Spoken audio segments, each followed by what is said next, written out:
somebody's major life change. Quite honestly, it didn't impress me that much. But what shocked me was that Lee would then also go farther and not only talk about the wonderful benefits of his father's life change, but he would also talk about the difficulties. He would talk about how hard it was for him as a son to deal with this dad who is now a very different person. How hard it was to juggle the memories of realizing how life used to be and also trying to embrace and appreciate and the fact that he was so grateful for the way life was changing and becoming so much better. And he talked about the wonderful parts of it, and he talked about the difficulties of it.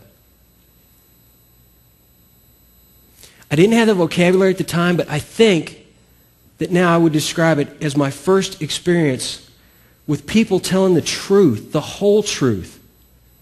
It was my first experience with this idea of helped people helping people. And that was unexpected and pretty amazing.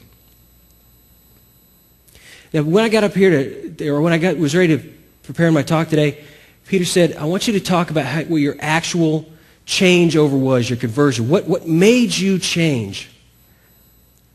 Well, let me describe the incident and then I'll describe the reasons. The incident where, today I would put my finger on where I decided to embrace this whole idea of Christianity happened for me in the middle of the afternoon when I was absolutely by myself. I was working retail, was going to go in that night to work, and so I was home, and I'd been reading. They just given me a Bible. I hadn't owned one, but, I'm not scared of anything to read, so I had been reading through the thing, understanding some, not understanding a lot, asking questions, and my questions kept being embraced and encouraged. And I'd been doing this for like 8 months to a year. And I had worked it every way I could think to work it, and I'm sitting there in my apartment with my furniture at the time, which was 2 lawn chairs and a futon that I had gotten because some friends of mine had broke it up and couldn't figure out custody of the futon, so I got it. So I'm sitting there on this pre-owned futon, and I had this thought, which was kind of the closest thing which I had done to a prayer at the time, which was, you know what, I can't figure out any other way to poke holes in this. This looks like the best option on the table. And so, yeah, God, if you're really there, I'm going to hitch my wagon to yours.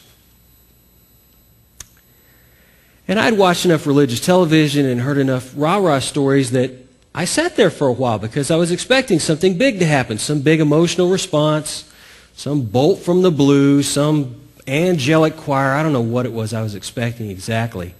But what I do remember distinctly is hearing just the sound of the cars going up and down the street, it being very quiet in the house. And my very next conscious thought was this: man, I'm glad nobody saw that. I'm glad nobody saw that.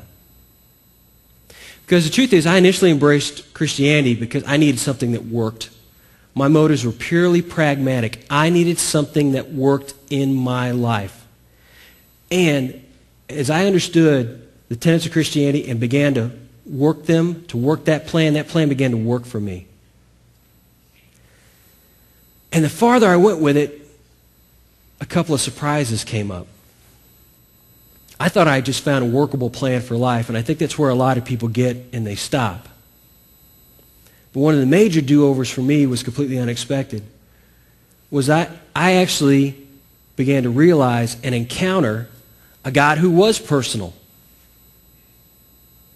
I began to realize and encounter a God who not only opened his arms and extended grace to people, but then crazily enough encouraged them to be who they really were, warts and all, who would receive you as the train wreck you are and not necessarily expect you to get things right within the next 48 hours. A God who really did care and communicated with you, and in fact, embraced who you really were because that's the way he created you. He created you for a purpose. That was a surprise. And in fact, that realization and the assumption that my story is not very far from your story is what drives everything I do today. All the classes I teach in some form or fashion, I'm still teaching to that guy who believe that it's okay to be himself, who believes risk is going to equal loss. And my assumption is that there is always a part of you that is looking for a place to be, to come out, to express. And the main thing that I'm trying to get across in all the classes that I teach, even this class that I'm teaching in Crash Courses, is that God wants you to do that. He encourages that. Our whole series that's coming up, where we talk about spiritual do-overs and relational do-overs and financial do-overs, is all driven towards that. All of our crash courses, our midweek ministries, the open house is happening next week, and everything is driven towards that truth. And so in summation, I just want to extend an invite to you.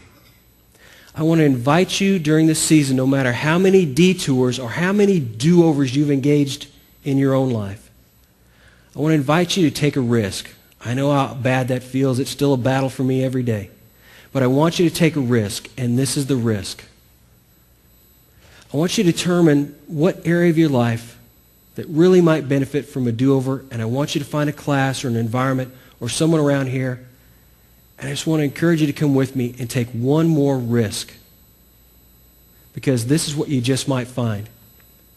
You might find that that's exactly where God is waiting to meet you.